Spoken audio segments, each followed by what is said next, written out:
السلام علیکم سامعین و ناظرین، آئیے میں آپ کو بہت ہی پیارا واقعہ سناؤں۔ حضور صلی اللہ علیہ وسلم کے ولادت کے وقت ابرہہ نامی ایک شخص نے خانہ کعبہ کو گرانے کی کیسی ناپاک کوشش کی اور اللہ تعالیٰ نے اس کا کیا حشر کیا۔ تو آئیے ویڈیو کو شروع کرتے ہیں۔ نبی اکرم صلی اللہ علیہ وسلم کی ولادت باسعادت والے سال کا قصہ یہ ہے۔ یمن پر ابرہہ نامی شخص حکمران تھا اور سلطنت روما کی طرف سے یمن کا گورنر تھا۔ اس کا تعلق عیسائی مذہب سے تھا۔ یمن میں عیسائی مذہب کے لوگ کچھ عرصہ قبل ذو نواس نامی بت پرست بادشاہ کے مظالم کا شکار ہوئے تھے، جس نے لمبی چوڑی خندق کھود کر اس میں آگ بھڑکائی تھی اور کم و بیش 20,000 عیسائی باشندوں کو اس میں زندہ جلا دیا تھا۔ عیسائیوں نے عظیم عیسائی طاقت سلطنت روما سے فریاد کی تو رومی حکمران نے لشکر بھیجوا کر یمن پر قبضہ کر لیا اور یمن عیسائی صوبہ بن گیا۔ ابرہہ وہاں کا طاقتور گورنر تھا۔ اسے یہ بات بہت عجیب لگ رہی تھی کہ قوت و شوکت ہمارے پاس ہے، تہذیب و تمدن کی نمائندگی ہم کرتے ہیں اور دنیا کی سپر پاور ہم کہلاتے ہیں، مگر مکہ والوں کے کعبہ کو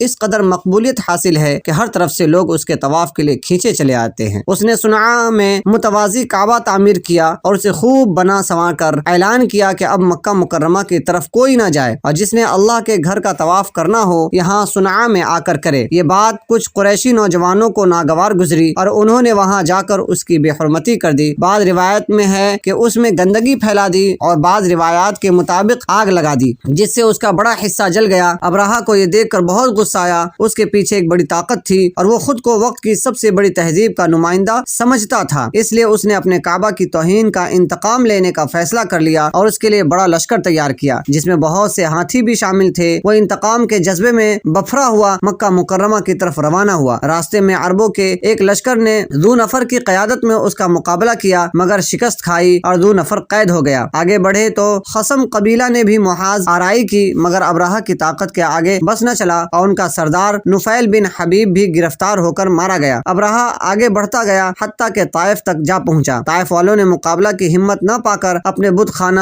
لات کے تحفظ کی ضمانت پر ابرہہ کے خلاف محاذ آرائی نہ کرنے کا فیصلہ کیا اور ابرہہ اپنے عظیم لشکر اور ہاتھیوں کو لے کر مکہ مکرمہ کے قریب پہنچ گیا۔ مکہ مکرمہ سے باہر مکہ والوں کے اونٹ چڑھ رہے تھے، وہ اس نے پہلے مرحلے میں قابو کر لیے۔ ان میں 200 اونٹ جناب نبی اکرم صلی اللہ علیہ وسلم کے دادا محترم جناب عبد المطلب کے بھی تھے۔ ابرہہ نے مکہ مکرمہ پر حملہ کرنے سے پہلے سفارت بھیجی کہ میں صرف بیت اللہ گرانے آیا ہوں، اگر تم اس میں رکاوٹ نہ ڈالو تو میں تم سے کوئی تعارض نہیں کروں گا۔ قریش کے سردار جمع ہوئے اور سوچ بچار کے بعد اس نتیجے پر پہنچے کہ اس لشکر اور اس کے ہاتھیوں کا مقابلہ تو ہمارے بس میں نہیں، البتہ مذاکرات کر کے اس بلا کو ٹالنے کی کوشش کرتے ہیں۔ چنانچہ جناب عبد المطلب ابرہہ کے پاس پہنچے اور پیشکش کی کہ اگر وہ بیت اللہ کو چھیڑے بغیر واپس چلا جائے تو ہم وادی تہامہ کی پوری آمدنی اور پیداوار کا ثلث اسے دینے کو تیار ہیں۔ ابرہہ نے پیشکش مسترد کر دی اور کہا کہ وہ تو صرف کعبہ کو گرانے کے لیے آیا ہے۔ اس پر جناب عبد المطلب نے بڑی بے نیازی سے کہا کہ پھر ہمارے اونٹ ہمیں واپس کر دو، کعبے والا خود تم سے نمٹ لے گا۔ ابرہہ نے تعجب سے کہا کہ تم عجیب آدمی ہو، میں تمہارے کعبہ کو گرانے آیا ہوں اور تم مجھ سے اپنے اونٹوں کی واپسی کا مطالبہ کر رہے ہو۔ اس پر جناب عبد المطلب نے کہا کہ اونٹ ہمارے ہیں، اس لیے ہمیں ان کی فکر ہے، کعبے کا مالک زندہ ہے اور اس کو بچانے کی طاقت رکھتا ہے، اس لیے وہ خود ہی اس کی حفاظت کرے گا۔ روایت میں آتا ہے کہ ابرہہ نے ان کے اونٹ واپس کر دیے اور جناب عبد المطلب نے مکہ مکرمہ واپس آ کر قریش کے سرداروں کو اکٹھا کیا اور سب نے اپنے سر بیت اللہ کے دروازے کی چوکھٹ پر رکھ دیے۔ اب جناب عبد المطلب اپنے رب کے سامنے رو رہے تھے کہ جو ہمارے بس میں تھا وہ ہم نے کر دیا، اس سے آگے اس بلا کا مقابلہ کرنا ہمارے بس میں نہیں، اس لیے اس کے بچاؤ کا خود ہی انتظام کر لے۔ یہ دعا مانگ کر جناب عبد المطلب نے مکہ مکرمہ کو خالی کر دیا اور ساری آبادی کو ساتھ لے کر پہاڑوں پر چلے گئے۔ ادھر ابرہہ نے بیت اللہ پر چڑھائی کا فیصلہ کر لیا اور لشکر کو روانگی کا حکم دیا، مگر عجیب منظر دیکھا کہ ہاتھی مکہ مکرمہ کی طرف رخ ہی نہیں کر رہے ہیں، انہیں مار مار کر مکہ کی طرف دھکیلا جا رہا ہے، مگر وہ ایک قدم آگے بڑھ نہیں رہے۔ اتنے میں ایک طرف سے پرندوں کا ایک غول آیا جن کی چوچوں میں چھوٹے چھوٹے سنگریزے تھے، انہوں نے اس تیزی کے ساتھ لشکر پر بمباری کی کہ دیکھتے ہی دیکھتے پورا لشکر بھوسے کا ڈھیر بن گیا۔ پرندے کی چونچ سے پھینکا جانے والا سنگریزہ ہاتھی کے اوپر سوار شخص کی کھوپڑی پر گرتا اور اس کے اور ہاتھی کے جسم سے گزرتا ہوا زمین میں دھس جاتا۔ پورا لشکر تہس نہس ہو گیا، البتہ ابرہہ میدان میں نہیں مرا بلکہ بھاگ کر یمن واپس چلا گیا۔ روایات میں آتا ہے کہ اس عبرتناک موت کا شکار ہوا کہ اس کے جسم کا ایک ایک حصہ گل کر گرتا رہا اور بالآخر وہ اپنے انجام کو پہنچ گیا، جبکہ اس کے ذاتی ہاتھی کے 2 محاوت عبرت کے نشان کے طور پر مکہ مکرمہ میں رہ گئے۔ ام المومنین حضرت عائشہ رضی اللہ تعالیٰ عنہ فرماتی ہے کہ وہ اندھے اور کوڑھے ہو گئے تھے اور حضرت اسماء کا ارشاد ارشاد ہے کہ انہوں نے ان دونوں کو اس حالت میں مکہ مکرمہ میں بھیک مانگتے ہوئے بھی دیکھا ہے۔ یہ سارا واقعہ قرآن کریم کے 30 پارے میں سورہ فیل کی صورت میں بھی اللہ تعالیٰ نے ارشاد فرمایا ہے۔ تو یہ ویڈیو آپ کو کیسی لگی کمنٹ باکس میں ضرور بتائیں۔